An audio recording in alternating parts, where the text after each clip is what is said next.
ये question number 1 है और इसमें ये देखिए कहते हैं कि ये डायग्राम गिवन है। The coordinate of A B and C are shown on the diagram which is not to scale, find the length of the line A B. देखिए इसमें एक ही तरह के जो क्वेश्चन आएंगे, मैं स्किप करूंगा इनको, इसलिए हर एक क्वेश्चन को जरा देख लीजिएगा।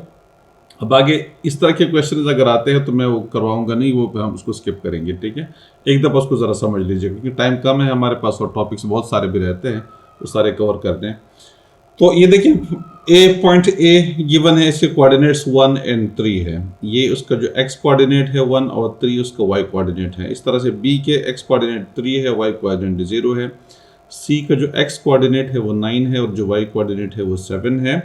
कहते हैं find the length of the line A B. ये लेंथ वाला एक फार्मूला हमने किया हुआ था, मैं आपको लेंथ का एक फार्मूला फिर से लिख के देता हूँ और ये क्वेश्चन हम सॉल्व कर लेते हैं। अब लेंथ वाला अगर दोबारा से एक क्वेश्चन आता है तो फिर दोबारा हम उसको करेंगे नहीं, इसलिए इसको एक दफ़ा समझ लीजिएगा।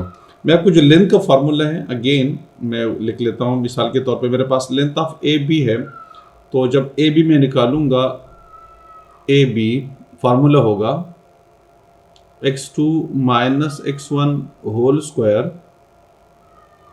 Plus y2 minus y1 whole square और होल स्क्वायर रूट। यानी ये आपके पास अगर एक पॉइंट A है, सपोज करें ये पॉइंट आपके पास B है, तो इन दोनों के दरमियान ये जो लेंथ आएगी, ये वाली जो लेंथ आएगी, ये जो लेंथ बनेगी, इसका फार्मूला हमारे पास ये वाला, यानी ये लेंथ कितनी है, ये फार्मूला ए बी की लेंथ आपके पास आती है, ठीक है। तो अब हम ये फार्मूला यूज़ करेंगे लेंथ के लिए और ये बार बार आएगा, इसलिए हम दोबारा बार नहीं करेंगे, एक दफ़ा उसको समझ ले ताकि हम टॉपिक्स को जल्दी कवर कर सके, ठीक है। तो मैं ये क्वेश्चंस कर लेता हूँ। देखिए मेरे पास लेंथ ऑफ ए बी का मतलब क्या है, यानी ए बी, ये आपके पास मैं इधर लिख देता हूँ, ये x1 है, ये y1 है, ठीक है। ये x2 है, जो 3 है, ये आपके पास ये x2 है और ये जो है आपके पास y2 है। तो इस फार्मूले के अंदर ये हम x2, x1, y2, y1 ये वैल्यू डालेंगे, इस तरह से ए बी की लेंथ आती है, ठीक है। तो मैं फार्मूले के अंदर मैं एक दफ़ा फार्मूला लिख लेता हूँ क्योंकि मैं ऑलरेडी लिख चुका हूँ, लेकिन अगेन क्वेश्चन के अंदर मैं लिख लेता हूँ x1 whole square plus y2 minus y1 whole square और ये स्क्वायर रूट आ रहा है। जब मैं इसके अंदर वैल्यू डाल लेता हूँ तो x2 देखें, x2 मेरे पास 3 है, x1 मेरे पास 1 है, तो 3 minus 1 whole square plus y2 मेरे पास 0 है और y1 मेरे पास 3 है, तो मेरे पास आ जाएगा 0 माइनस 3 होल स्क्वायर और ये स्क्वायर रूट हो जाएगा। तो इस तरह से ये 3 माइनस 1 2 स्क्वायर हो जाएगा plus 0 minus 3 is minus 3 square हो जाएगा और ये मेरे पास आ जाएगा स्क्वायर रूट। तो जब मैं इसको इधर कंटिन्यू करूँगा तो 2 2 ज़ा 4 आ जाएगा। A B is equal to 2 2 ज़ा 4 प्लस माइनस 3 का स्क्वायर 9 आता है, यानी माइनस माइनस प्लस 3 3 ज़ा 9, तो ये स्क्वायर रूट आपके पास। तो मेरे पास आंसर आ गया √13, दिस इज द आंसर। तो जब भी लेंथ, कभी दो पॉइंट्स के दरमियान लेंथ निकालनी हो तो हम ये फार्मूला यूज़ करेंगे, पॉइंट ए पॉइंट बी या एक्स वाई या पी क्यू, कुछ तरह दो पॉइंट्स होंगे, तो इसका अगर हमें लेंथ निकालना हो तो हम ये वाला फार्मूला यूज़ करेंगे। अच्छा, अब second, find the line, find the equation of the line. अब देखिए इक्वेशन को, ये बहुत इंपॉर्टेंट क्वेश्चन है, ठीक है। लेंथ निकालना, मिड पॉइंट निकालना जो कि आगे आने वाला है, इस तरह से इक्वेशन निकालना, स्लोप निकालना, ये चंद चीज़ें हैं जो कि कोऑर्डिनेट ज्योमेट्री के अंदर बार बार आएंगी। अब इक्वेशन को सॉल्व करने के लिए, किसी भी लाइन की इक्वेशन के लिए आपके पास दो चीज़ें मस्ट है, बहुत ज़रूरी है इक्वेशन के लिए। वो क्या चीज़ें हैं? एक आपके पास होना चाहिए स्लोप, स्लोप जिसको हम कहते हैं m, ठीक है। इसको हम क्या कहते हैं? m, मतलब m से जाहिर कर लेते हैं। सेकंड चीज, कोई एक पॉइंट, हमें कंप्लीट पॉइंट चाहिए, इन इसका x कोऑर्डिनेट और एक y कोऑर्डिनेट, यानी x और y, ये दो चीजें अगर हमारे पास हो तो हम इक्वेशन को डिराइव कर सकते हैं, किसी भी लाइन की इक्वेशन हम बना सकते हैं। अब अगर आप ये देखिए तो मेरे पास ए सी है, यानी ए सी ये वाली लाइन है। इस लाइन के देखिए ना, ए के दोनों कोऑर्डिनेट्स गिवन है 1 3, और बी के सी के भी दोनों कोऑर्डिनेट्स गिवन है। तो मैं इससे क्या करूंगा, स्लोप निकाल लूंगा। पहले क्या करूंगा, स्लोप निकाल लूंगा, और फिर मैं एक पॉइंट तो ऑलरेडी गिवन है, पॉइंट ए की जगह पे मेरे पास एक की बजाय 2 पॉइंट्स गिवन है, तो कोई एक पॉइंट को मैं यूज कर लूंगा। उसके लिए कोई हर्ज नहीं है, आप पॉइंट ए यूज करें या पॉइंट सी यूज करें, दोनों पॉइंट में से किसी भी पॉइंट को आप यूज कर सकती है। अब देखते जाएं कि मैं किस तरीके से सॉल्व करता। सबसे पहले आपको क्या चाहिए, किसी भी इक्वेशन के लिए ये जहन में रख लीजिएगा, ये 2 बेसिक चीजें आपको चाहिए होती है, ठीक है। यानी एक आपके पास ये वाली 2 चीजें आपको चाहिए, ठीक है। तो स्लोप मैं पहले निकाल लेता हूं कि स्लोप मेरे पास क्या आएगा, ठीक है। तो स्लोप के लिए मुझे चाहिए, स्लोप लिख सकते हैं या इसको m लिख सकते हैं, स्लोप या इसको m। इसका फॉर्मूला होता है y2, ये याद रखिएगा, दोबारा मैं रिपीट नहीं करूंगा, y2 minus y1 upon x2 minus x1। असल में actually time we have very short time, बिल्कुल बहुत ज़्यादा शॉर्ट टाइम है, 2 महीने है। 2 महीने में इतना लंबा कोर्स कंप्लीट कर लेना, फिर उसकी प्रैक्टिस भी कर लेना, ये काफ़ी मुश्किल हो जाएगा हमारे लिए। तो इसलिए एक दफ़ा जब चीज़ हो जाए तो उसको जहन नशीन कर लीजिएगा।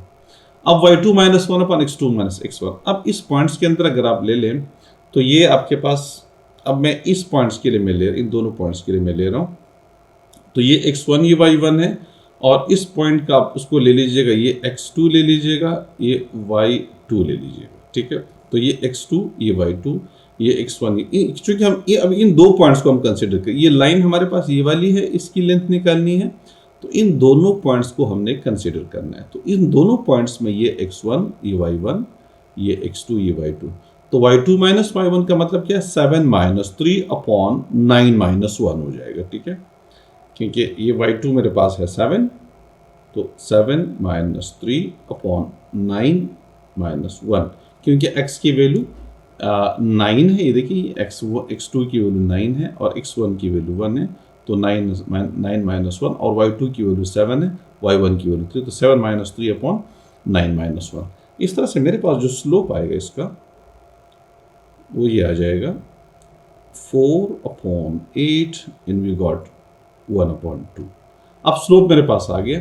अब इक्वेशन को भी जहन नशीन कर लीजिएगा कि इक्वेशन हम किस तरीके से निकालेंगे। इक्वेशन ऑफ लाइन ए सी,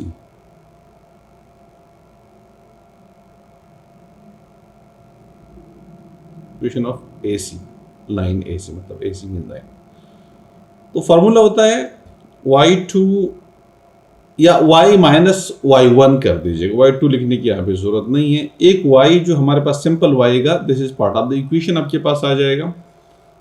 बल्कि मैं इसको अगर डिफरेंट कलर से लिख दूं तो ज्यादा अच्छा हो जाएगा। ये मेरे पास आ जाएगा y minus y1 is equal to m x minus x1।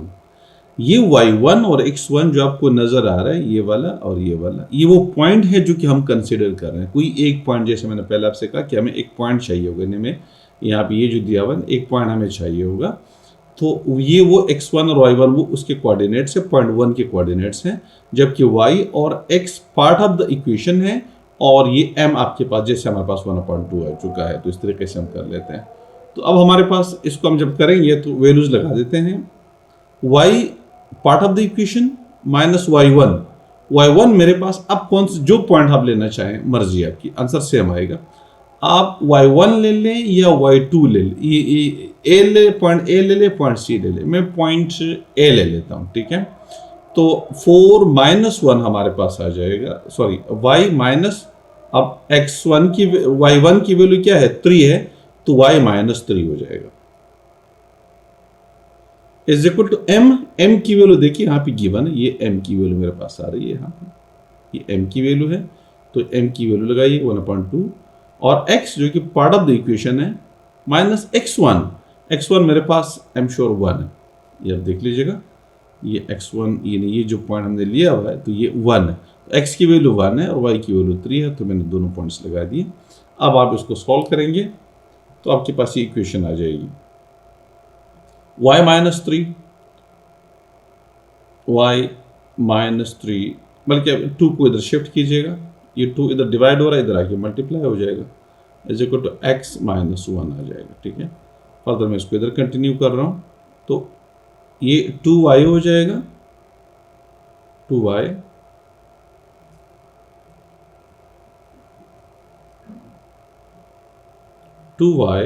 Minus 6, ये 2 मल्टीप्लाई हो रहा है, 2y माइनस 2 3 6 हो जाएगा। ठीक है, 2y minus 6 is equal to x minus 1।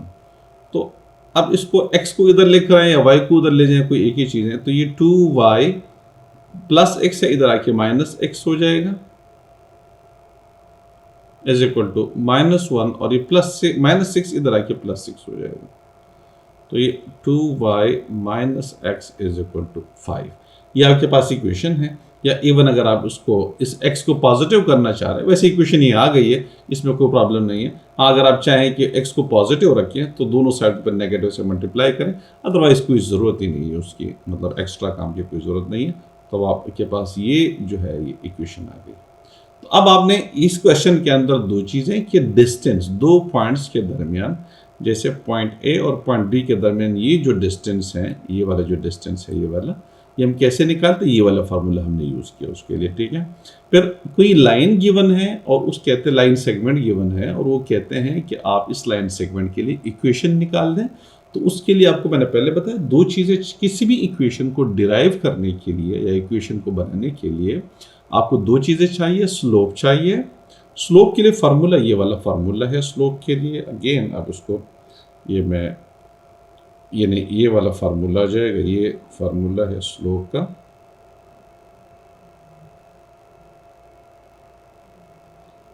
ये स्लोप का फार्मूला है। इस फार्मूले को यूज़ करके आप क्या कर लेते हैं, m की वैल्यू स्लोप निकाल लेते हैं, और आपको एक पॉइंट चाहिए होती है, कोई भी इन दोनों पॉइंट में से कोई भी, या तो ये पॉइंट ले लें, मर्जी है आपकी, लेकिन कोई एक पॉइंट चाहिए, या ये पॉइंट ले लें। ठीक है, तो इस तरीके से हम इसको इक्वेशन को, फिर ये इक्वेशन के लिए फिर फार्मूला, ये वाला इक्वेशन का फार्मूला है ये वाला, इसी से हम क्या कर लेते हैं कि फिर वो पॉइंट जो गिवन होता है x1 y1, वो पॉइंट पुट कर देते हैं और इस तरह से स्लोप की वैल्यू पुट कर देते हैं और हमारे पास इक्वेशन आ जाती है।